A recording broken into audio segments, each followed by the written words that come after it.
Oh, it's absolutely amazing in Chiefs Kingdom. I got to tell you, it was absolutely amazing being on that field, watching the confetti fall onto grown men with tears in their eyes because the Chiefs, after 50 years of Super Bowl futility, finally put the Lamar Hunt Trophy back in its rightful resting place. The moment was unmitigated euphoria on the field, kind of like in Christmas Vacation when Clark Griswold finally got those lights to work on the house. There was a brief second of bewilderment, followed by the realization that the Chiefs are headed back to the Super Bowl. And then, of course, Travis Kelce starts singing the Beastie Boys, and everyone went nuts. A party indeed. I can't wait for this tight end matchup. Mark, we'll go to you now. 49ers fans only had to wait 7 years to play in the big game, but there were some tough years there. Will Kyle Shanahan ever have to buy a drink again in that city? Well, I'll say this, a lot of 49er fans admire what Kyle Shanahan has done, and if you were to go out into the city, I think he'll get a few rounds comped, all right? But I think eventually he may have to end up paying because this is a franchise that's used to winning the Super Bowls, not just getting there.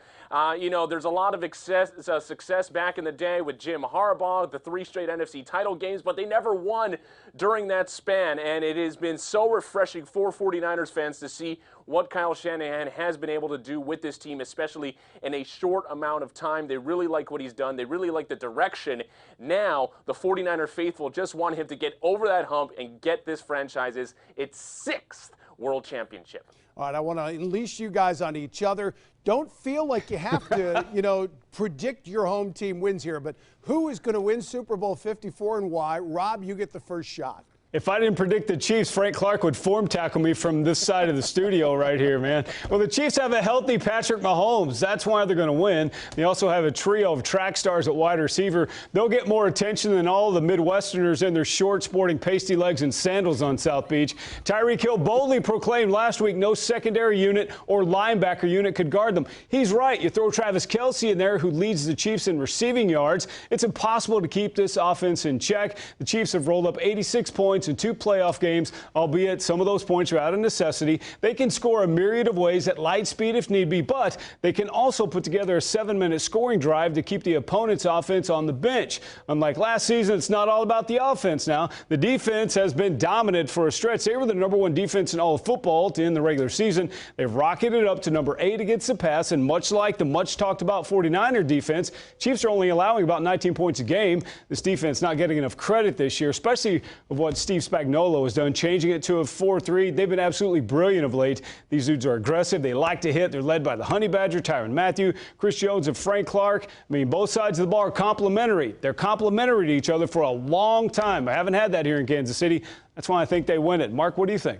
I still think it's too early to make a prediction, and this is really a confusing matchup because earlier in the NFC rounds for this 49ers team, you can see, okay, well, they can get after Kirk Cousins. They already ran through Green Bay. Kansas City poses an entirely different dynamic. And I'll say this, though. The 49ers will win this game if they are able to keep Patrick Mahomes off the field. You look at the first 2 rounds in the playoffs, all right? They ran the ball 47 times against the Minnesota Vikings. That vaunted Vikings defense. Oh, wow, they're so good at slowing down defenses. And then last week against Green Bay, Jimmy Garoppolo only has to throw the ball 8 times. This is a 49ers team that knows how to muscle down the clock throughout the entire game, knows how to keep opposing offenses off the field, and we have seen all season how San Francisco has been able to beat teams in a variety of ways. All right, is it going to be a Jimmy Garoppolo to George Kittle game?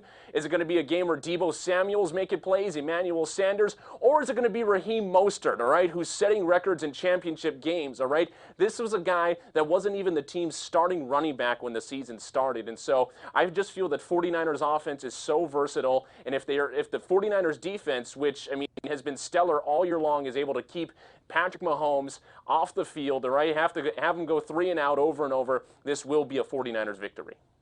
All right, Rob, we just heard about the running backs there and that situation.